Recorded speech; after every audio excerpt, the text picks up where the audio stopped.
Hello, I'm Alan Davies, and this is As Yet Untitled. We will be having a conversation. I don't know what we're talking about. I don't have any prepared questions. No one's here to plug anything. They're just going to come on and have a chat, and then at some point during the conversation we will stumble upon the title for tonight's show. So, without further ado, please really welcome my guests.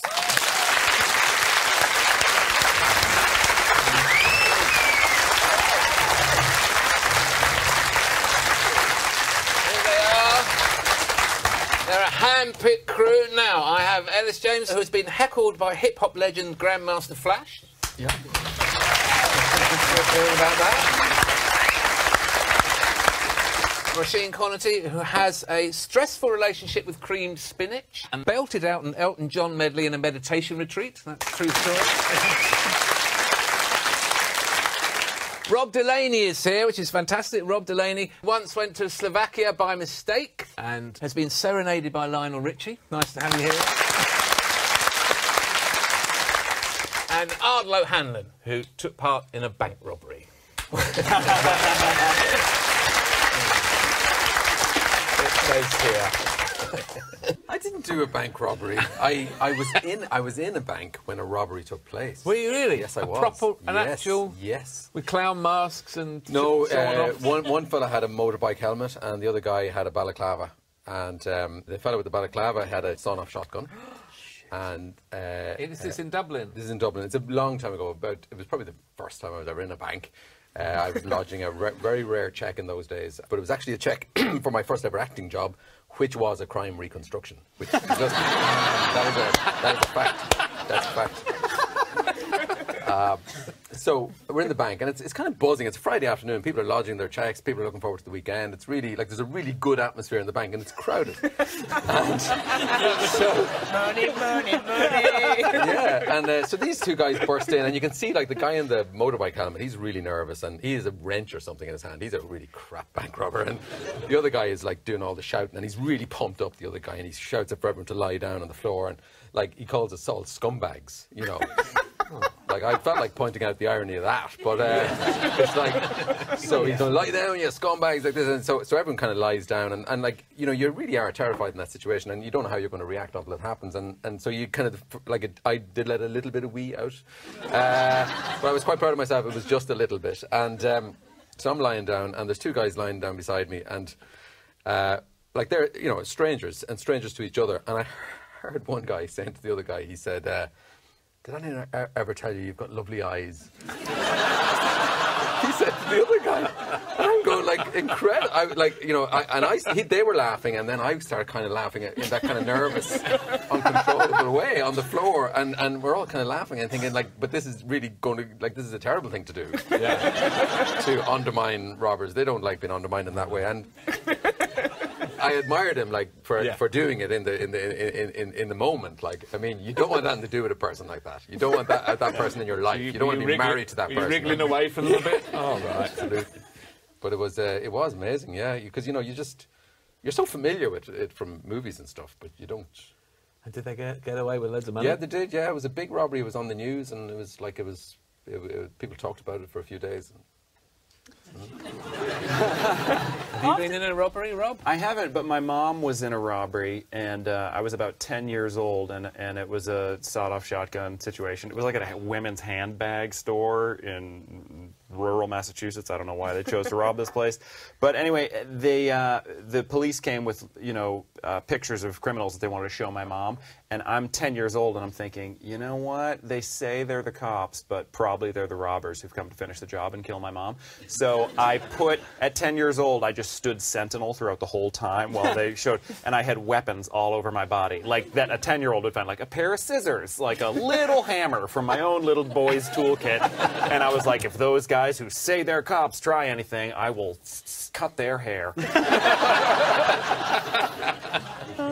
Is it true that you'd be happy slapped?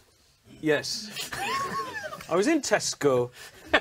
Oh, you make me look bad now, and I'm actually a really cool guy. Do you have happy slapping in America? Don't know what it is. Well, it's when people started getting camera phones with little, you know, you could record video. Okay. Kids would go up to strangers and basically knock them. I don't know, I'm looking at you because I feel like you might have done it to someone.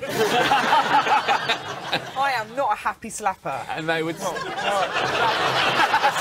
and film it.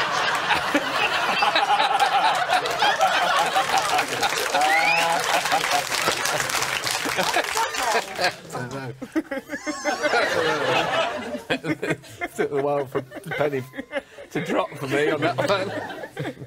Anyway, he'll tell you what happy slapping is. Yeah, I was in Tesco, I'd done some really great shopping, and I was on the phone to my flatmate, and I was like, have we got enough margarine? And then suddenly I got whacked across the face, and knocked the phone up my hand.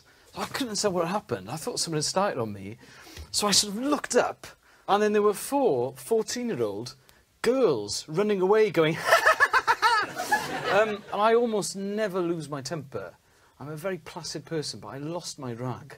So I started chasing them. But I'd been shopping for like an hour, so I had loads of stuff. So I couldn't get up a decent sort of amount of speed. But then as I was chasing them, which was more for show, really, I was thinking to myself, I don't know what my options are. Because if I catch them, what might I give them a talking to? That made me feel very unsettled. So I was running around with all this shopping, thinking, what am I actually going to say? And then I heard a lot of laughing from behind me, and this girl's going, what are you going to do? What are you going to do? And I turned round. And this shows how slowly I was running, because she was actually in a wheelchair. And she was going, I know them. What are you going to do when you catch up with them? And I was like, well, I haven't decided that yet, but I'm going to tell them that I was very unsettled by their prank. So then I chased them around the big Tesco in Cardiff for about what felt like half an hour. It was like a sort of Benny Hill, but, you know, meets 999. And then they left, and then I got on with my shopping. And then I went to the counter. I felt still a bit troubled. And the lady by the counter said, do you know them? And I said, who? And she pointed, and they were all by the window going... Oh, wow. So, yeah, that's happy slapping. It's a really fun game. Did you ever see the little video they made of you? No, I didn't, Alan. Not that I looked for it every day for about 2 years, but... but I turned like a sort of 1970s Westphalian head teacher. I was saying things like, just you wait! Just you wait! I'm going to give you such a stern talking to! I hope you're proud of yourself. You've brought shame on yourself, your school, your family. I was doing all of that. It's like 23. Sound like Fireman Sam. Great fires of London. Not in Norman Price. Can you tell me a bit about cream spinach? What's your relationship with cream spinach? I told a ridiculous lie for no reason, and most lies benefit someone. And it's one of those things. My ex-boyfriend's parents came round for dinner. I'm still very good friends with them. And I was very honest, and I said, oh, no, I've just bought all this from Marx's, and I'm going to put it all in the oven. I'm not a liar, normally. And they were like, all right. And then as I served it up, everything I served up, my ex-boyfriend's mum said, oh, did you make this yourself? And I said, no, I didn't. And then I served another thing up. She said, oh, did you make the carrots? This is lovely. I went, no, still Marx's. Everything is still, it's all from Marx's. And the last thing I served up was cream spinach. She went, oh, this is delicious. Did you make this? And it wound me up so much, and I don't know why. I said, no, my flatmate made it. Which doesn't benefit me. It doesn't make me look better. It's just sort of saying I know someone who cooks. And she was like, oh, that's lovely. My flatmate wasn't in, and she's my best friend. So we have this dinner. All the while, I'm going to the kitchen, texting my best friend and my flatmate, saying, please call me. Don't come back yet. You need to know how to cook cream spinach. Go learn how to cook it before you... And then she doesn't text back, she doesn't call me, and then she just sort of, I hear the keys at the door, and I get like perv lip, you know, when you sweat so much, I was just like, it was terrifying. And then she just came in, she was like, hey, and I was like, hey, how you doing? And she didn't make eye contact with me, and she was like, hello. And it was about 5 minutes, all of like, talking like this, whatever. And then my ex-boyfriend's mum went, how did you make the cream spinach? And I was just like, oh my God, this is... And then without looking at me, she went, cream, black pepper, and she'd done it. She'd Googled it for me, wanted Really? me to sweat it out, and answered it. Yeah, so she'd saved me, but she really made me. But it's one of those things. After she's like, I can't understand why this happened. I can't understand. You don't look good. I don't look good. It's an insane lie. Do you like Don't cream get me started on cream spinach. Yeah, I just love can you that stuff. actually make it? Yeah, I mean, don't pretend. There's no pretending. How do on you here. make have to it? actually say Cream, black pepper. I mean, I've got very high cholesterol, but I have a great life. Yeah, you hear that? I actually do have high cholesterol. Has anyone else got high cholesterol? Yeah, I've got high cholesterol. I don't even want to tell you this. This is so embarrassing. I was diagnosed with gout last week. Last week? Gout, yeah, not last century, last week, which is incredible. I'm in the whole of my health. I'm active. I'm active in the community. No. I mean, I go to the wine shop and and I come back, but I woke up in the middle of the night with this excruciating pain in my ankle, and I really thought I'd broken my ankle. But you don't normally break your ankle in bed, like, when you're asleep. No. So I got up in the morning, and it was like excruciating. And I know, like, no one believes you when you talk about your own pain. Nobody cares, but I think you're nice people. So I tried to walk on it the next morning. I couldn't. So I hobbled a little bit for the day, and I had some stuff to do. And that evening I went to a clinic, and the nurse took one look at it. It was quite swollen and very, very shiny. And she just kind of looked at me with a kind of is there any gout in your family? And I went, and then it just struck me, oh my God, yeah. So apparently that's what it is. What can you do about that? Don't know. They didn't give you any help with it at all? They didn't really. It's just like one of those things, like they just kind of go, sorry, bye-bye. You have to just change your lifestyle. I just have to live with gout. I mean, you don't eat a lot of red meat. You're not supposed to drink a lot of alcohol. I thought it was wine, but it's beer actually is worse than wine. And you don't... you're next. And even things like mushrooms and asparagus as well. So all the good stuff. It is a bit 16th century Henry VIII, isn't it, gout? Yeah. I know someone else has got gout. Maybe it's coming back. You can watch the rest of this episode on UK TV Play.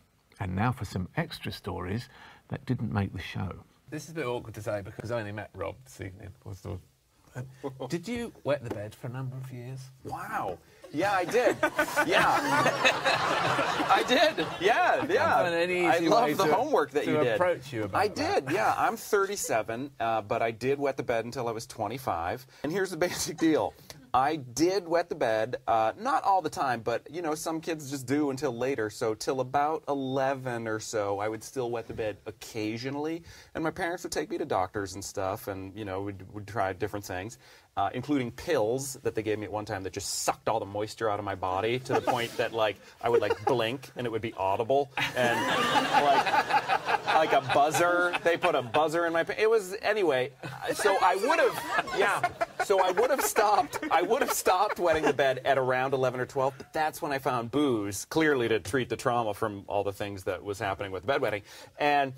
And so then I would drink regularly until I passed out, blacked out, and pissed in the bed. So it kind of overlapped. I think I was getting ready to stop wetting the bed, but then I was like, why jettison that behavior? Why not make myself do it just for another decade and a half? You really started drinking that early when you... I did, yeah. Were you just finding it in your parents' house? Yeah, and, it's funny because I wasn't like a bad kid. I mean, I was a bad kid, but I was also like a good kid. Like, I loved to read, I loved school, but I also wanted to drink all the beer. All your beer, all her beer, just all of it. I wanted it inside of me.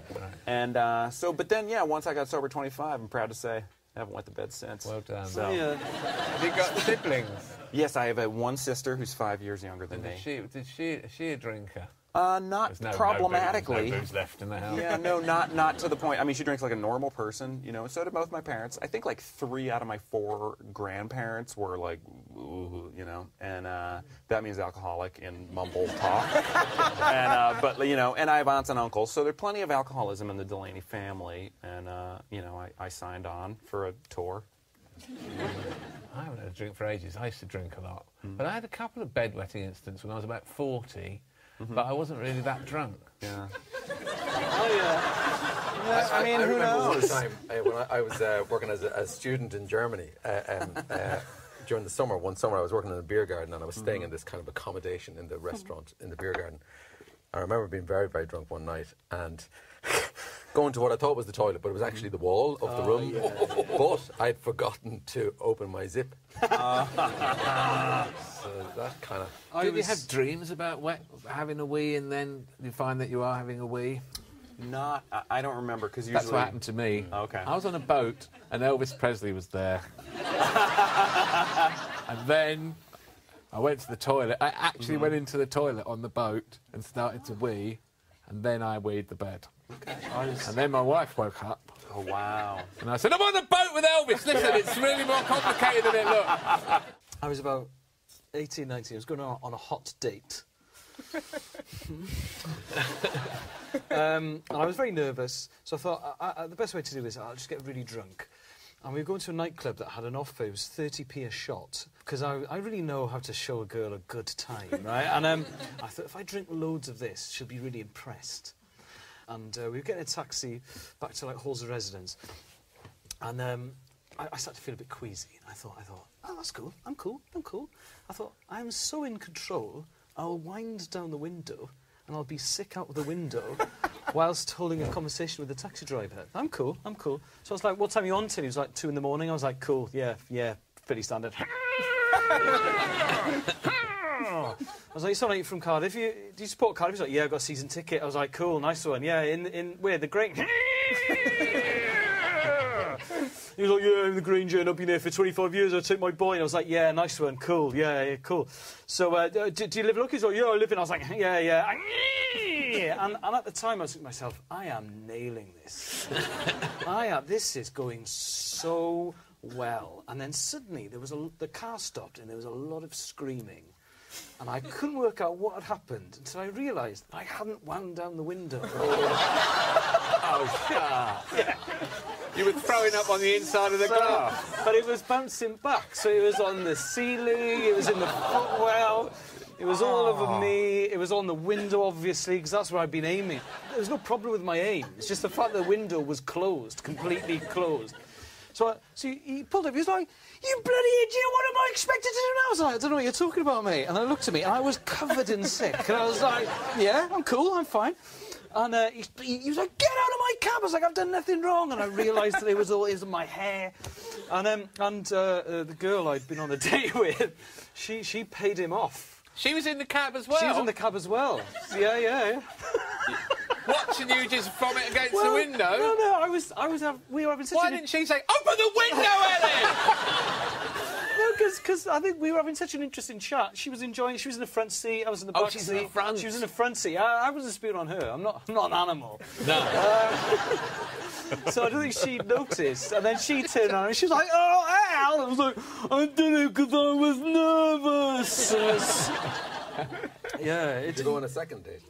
Well, I don't know if you can call it a date. We sort of met up and played pool for about 10 minutes and then realised that it wasn't working.